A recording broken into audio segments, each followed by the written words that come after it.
Halloweird, Halloweird, Halloweird is here again, and we have a slightly artsy end to our Halloweird season of reviews.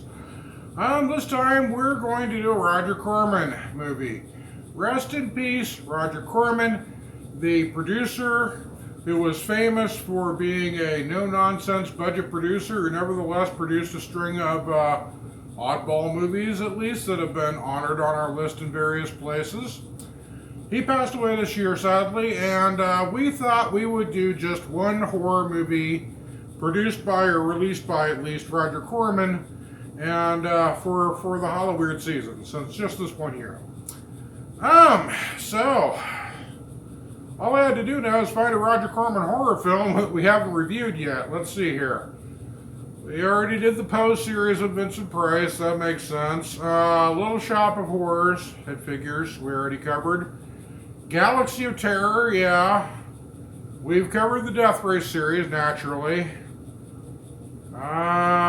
We did Creature from the Haunted Sea. I think I dodged a bullet with that one.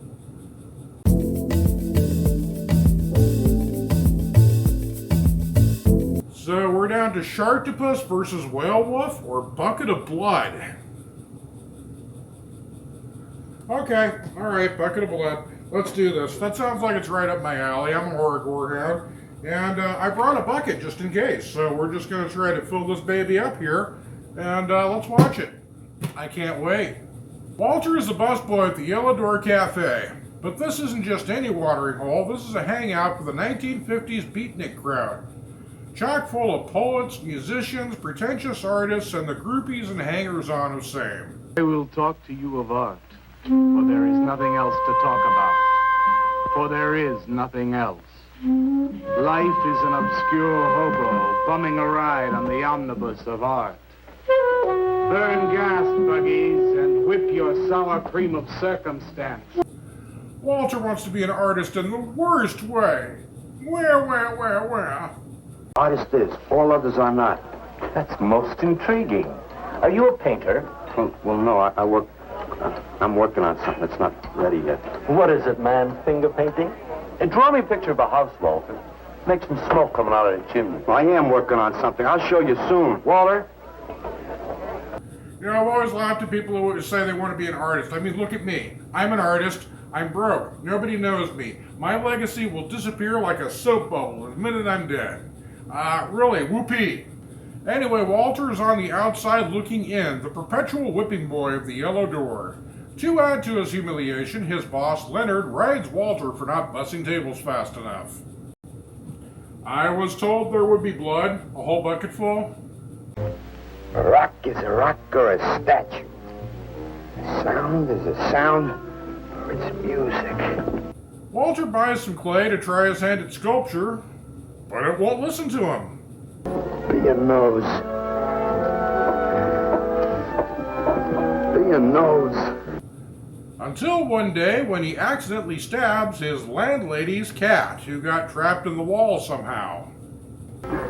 Wait a minute, I'll get you out.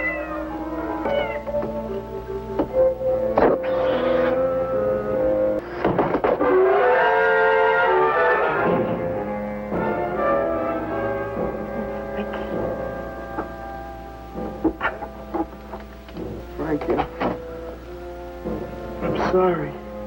Normally I automatically hate a movie for having the dog or cat die first, but this is Roger Corman we're talking about. He was too cheap to hire an actual cat. We're a John, Joe, Jim jerk. So Walter's fortune was turned around the day he impaled a pussy. Draw all the Freudian symbolism you want from that. Walter decides to coat the dead cat in clay and pass it off as his own sculpture. He brings it to the cafe. What have you got? It's a thing I made.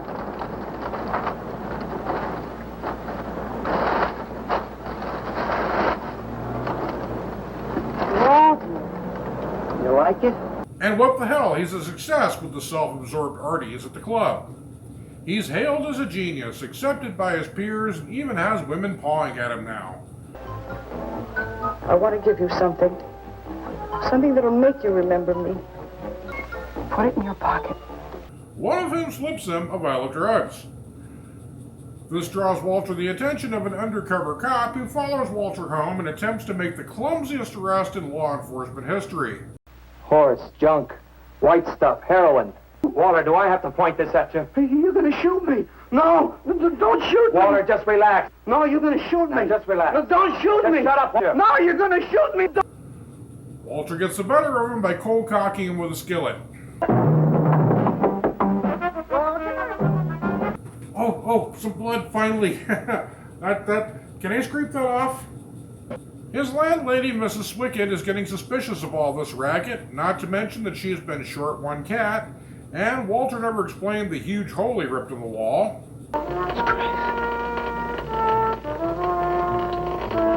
I didn't know you had it in you, Walter. How'd you do it? And just like that, Walter has his next artistic masterpiece planned. For some reason, Leonard at the cafe discovers that there's a real dead cat under the plaster and yet doesn't say anything. It certainly doesn't stop him from selling the cat for $500, only to stiff Walter with his cut of the payment. Later, when Walter unveils his new masterpiece, Leonard is visibly horrified at the implications. Well, I've been thinking. I didn't realize how much talent Walter actually had. Walter has even greater success with his new statue, and that's it. He's motivated to become a serial killer artist. I make art until someone dies. Well, no sooner can you say House of Wax than Walter develops his M.O. He thins the herd at the Illidor Cafe, offing an obnoxious groupie here. There's an obscure hobo bumming a ride on the omnibus of art. Huh? What'd you say? What is not creation is graham crackers. Let them all crumble to feed the creator. Now, Beta, you must be nuts. And a completely innocent worker there. Oh, come on, a whole table saw cutting out somebody's head and there's not one drop of blood. The cafe patrons continue to be oblivious given the fact that patrons are disappearing one by one with no explanation while Walter keeps popping up with sculptures that look just like the missing person. I'm going to stop right here. This movie has an ending in the strictest sense of the word, but you might as well find out for yourself. I will spoil this much. There is far less than 1 bucket of blood in this film. They should have called it a teaspoon of blood. Is A Bucket of Blood a weird movie? Not even close, sorry. To begin with, it's the same premise as House of Wax and a dozen other homicidal artist stories. I think every anthology series from Alfred Hitchcock Presents to Tales from the Dark Side has done the old dead body covered in wax and passed out his art bit.